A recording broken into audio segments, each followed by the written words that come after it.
და თუ როგორ უნდა ვიყვებოთ საახალწლო პერიოდში და რას ნიშნავს ეს ზომიერების დაცვა, ამასთან დაკავშირებით ჩვენ გადაცემაში მოვიწვიეთ სამედიცინო ცენტრ ციტოს ექიმი გასტროენტეროლოგი პროფესორი გელა სულაბერიძე.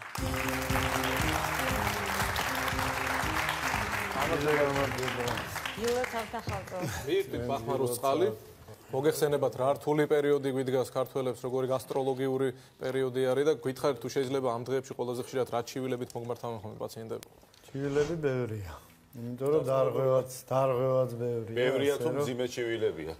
მძიმე და უხვი. ძირითადად რას უჩივენ ხოლმე? ცით ამ დროს არის გულისრევი შეგრძნება, ტკივილი, მუცლის არეში, ზოგადად ესეთი არაკომფორტულად ყოფნა და ასე შემდეგ. კონკრეტულად რაზე რომელ ორგანოებზე მოდის დარტყმა ამ საახალწლო პერიოდში? ცით კონკრეტულად კუჭ-ნაწლავის ტრაქტზე ნამდვილად მოდის დარტყმა, ეს არის კუჭი, ნაღლის ბუშტი, პანკრეასი, ნაწლავები და ასე შემდეგ. ეს ქართული ეროვნული პრობლემატიკა. კი ბატონო. შეიძლება გამწვავდეს ამ ჭარბი ალკოჰოლის მიღებით და ესეთი მრავალფეროვანი კვებით, როგორც ჩვენ მივირთმევთ ახალ წელს. ჩვენს თუ მარს ქონდა ნინოს ჩვენ ლამაზ და საყვარელ წამყვანს თქვენთან შეკითხვა, კონკრეტული შეკითხვა, რაც მას აწუხებს. ნაღლის ბუშტის ესე ვთქვათ შეტევები, ხო? თუ როგორც არის. აი ყველა ის სიმპტომი, რომელიც ამიხსნეს მე ექიმებმა, მაქვს რა თქმა უნდა.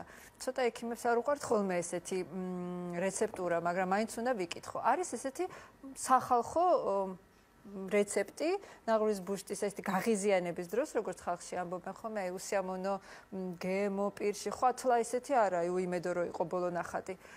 თაფლიანი წყალი, გაზგასული მინერალური წყალი, ერთი კოზი თაფლი და ვალერიანის წვეთები. არ ვიცი რა შუაშია ეს სამი კომპონენტი ერთმანეთთან და ამის მიღება. უზმოზე?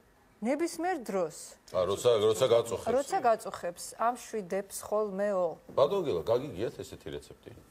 რეცეპტები ბევრი გაგვიგია, მაგრამ გაუგებარია რატო ეს შემადგენლობა, თუმცა ვალერიანი კარგი სპაზმის მოსახსნელი საშუალებაა. თაფლი კიდე ზოგადად ამშვიდებს. მინერალური წყალი ნაღმდენია, ასე რომ ეს შეიძლება ამ ხრივ საინტერესო იყოს და ეფექტიც გამოიწვიოს, მაგრამ ამ როგორც წამალს, ისე მინერალურ წყალს აქვს გვერდითი მოვლენები და ეს მიზანმიმართულად უნდა მოხდეს, თორე შეიძლება გვერდითი ეფექტიც გამოიწვიოს, ასე რომ ესეთი რეცეპტები შეიძლება გამოვიყენოთ, მაგრამ დიდად იმპროვიზებულად არა. ხო, ანუ ეს თლაის რეგვის ნახარში და ყვავის არ არის, ესე იგი, მაინც ვალერიანს თაფს და მინერალს კვლევის გარეშე მიღება ესეთი პრეპარატების არ შეიძლება და თუ პრობლემა რეალურად დადასტურებულია კლინიკური მონაცემებით, აქ შემთხვევაში ჩვენ უფრო კარგი რჩევა შეგვიძლია მოგცეთ, ვიდრე თაფლი. იმდენი კარგი საშუალება სეკრეციის გამანეიტრალებელი და დამწევი და ისეთ საშუალებებს იყენებენ, აი ესეთი რჩევებით, რომ უბრალოდ საქმეში ჩახედულ ადამიანს შეგეშინდნენ. ასე რომ ესეთი რეცეპტები ბევრია, თითოეულში შეიძლება რაღაცა ჭეშმარიტება იყოს და კარგი, ასე ვთქვათ, მიზნებიც იყოს, მაგრამ ერთ რჩევას მივცემს უყველას, რომ დიეტა არის დიეტოთერაპია ქვია სამედიცინო ენაზე და თერაპია მოგეხსენებათ, ექიმმა უნდა ჩაატაროს და არა ჟურნალისტმა, მით უმეტეს სამთო ინჟინერმა ან მეტალურგმა. თუმცა საქართველოში ესეთი შემთხვევები ბევრია და ესეთ რეცეპტებს და თუ ეს ბებიას დანაბარებია ხო, ამას წყალი არ გაუვა. ბებია და ბაბუა ძალიან კარგ რამეებს გვიბარებენ ჩვენ, მაგრამ ამას უნდა კარგად გაანალიზება და მიზანმიმართულად გამოყენება. როგორ დავაბალანსოთ ეს საკვები ახალი წლების? ჩვენ ბევრი ვისაუბრეთ იმის თემაზე, რომ რამდენი როგორ ბევრ ნიგოს ვიღებთ სხვადასხვა მხალეულით, საცივით და ასე შემდეგ ვამატებთ ამას ალკოჰოლს. რამე რჩევები რომ მივცეთ ჩვენ მაყურებელს, რომ მეტნაკლებად უფრო კომფორტული იყოს ჩვენი ახალი წელი და არ ვთქვათ საკვებზეც უარი, არ რაღაც ის დისკომფორტი არ შევიქმნათ ამ ხრივ, მაგრამ საექიმთან წასასვლელიც არ გავხდეთ. ერთ რჩევას ნამდვილად მივცემე პაციენტებს, რომ ახალი წლისთვის მზადება უფრო ადრე უნდა დაიწყოს, ვიდრე 2 და 3-ია და ან 29 და 30. საქმე რაშია, რომ აი საკვები, რომელიც ახალ წელს არის და ძალიან ბევრი ნიგოზი, ძალიან ბევრი ციცაკა, ძალიან ბევრი უხეში საკვები, ამას ჭირდება ძალიან კარგად მომზადებული, ანუ საღი კუჭის ლორწოვანი, ძალიან საღი ნაღლის ბუშტი, პანკრეასი, ნაცლავი და ასე შემდეგ. და როდესაც საახალწლოს წინა პერიოდში ჩვენ ძალიან ცუდად ვიქცევით, შემდეგ რეზერვი აი ამ ყველაფრის მონელებისა რჩება ძალიან მცირე. სწორედ ამიტომ ვეძებთ ექიმებს 2-ში, 3-ში და 5-ში, რომ აი ეს რეზერვი არ გქონდა და იმ საკვებმა, რომელმაც ჩვეულებრივ შეიძლება არ გააღიზიანოს კუჭნაწლავის ტრაქტი ისე, რომ ექიმი დაგჭირდეს და ექიმი გჭირდება. ანუ მოვემზადოთ ახალი წლისთვის მანამდე და ეს არ არის მანამდე 29 და 30, ხო?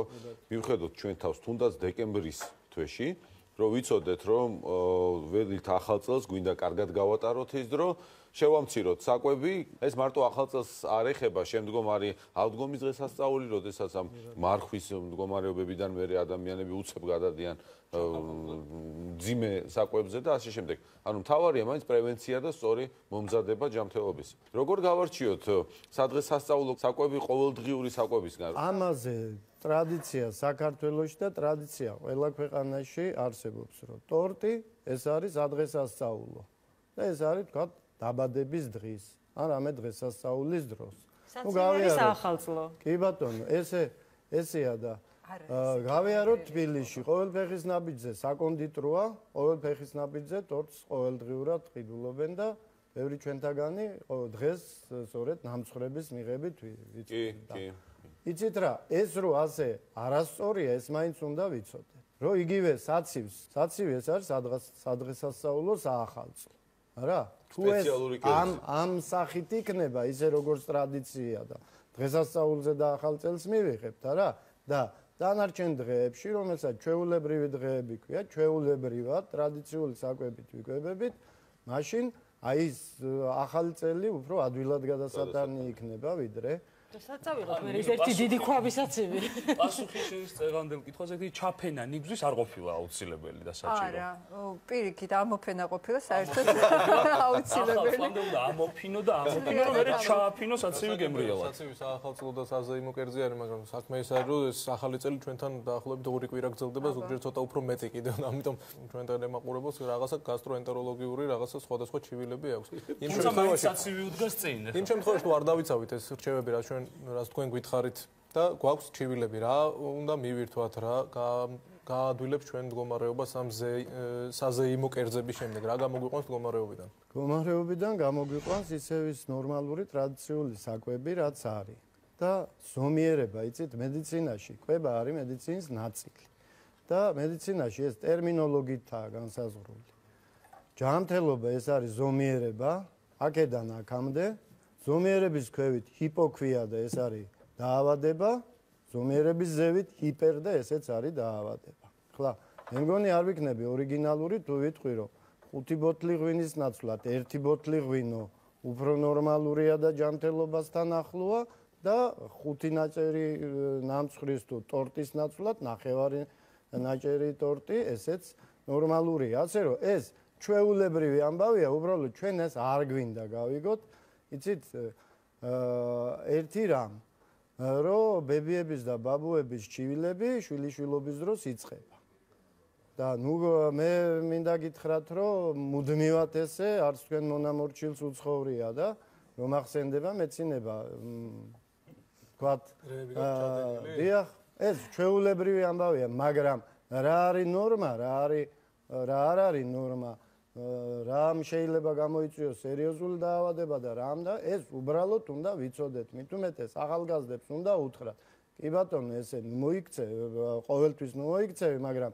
იცოდე რომ ეს შენ დააშავე და თვითონ აი ექიმების მისია ერთ-ერთი ჩვენი არის ეს რომ ურჩიოთ რომ აი ეს არის ცუდი კი ბატონო პერიოდული და დოზირებული დაშავება შეიძლება ეს დააშავე და გასაგებია მოკლედ ჩვენ ბატონო გელა კარგად მივირთვით სასმელი საჭმელი ეხლა დღეს გვაქვს ახსარების დღე ანუ ჩვენ ყველა ვნანობთ იმის შესახებ რაც ჩავიდინეთ და მით უმეტეს ახალგაზრდებს და ჩვენივე საზოგადოებას მთლიანად მოუწოდოთ ის რომ მოიქცენ ისე როგორც თქვენ მიეცით მათ რეკომენდაციას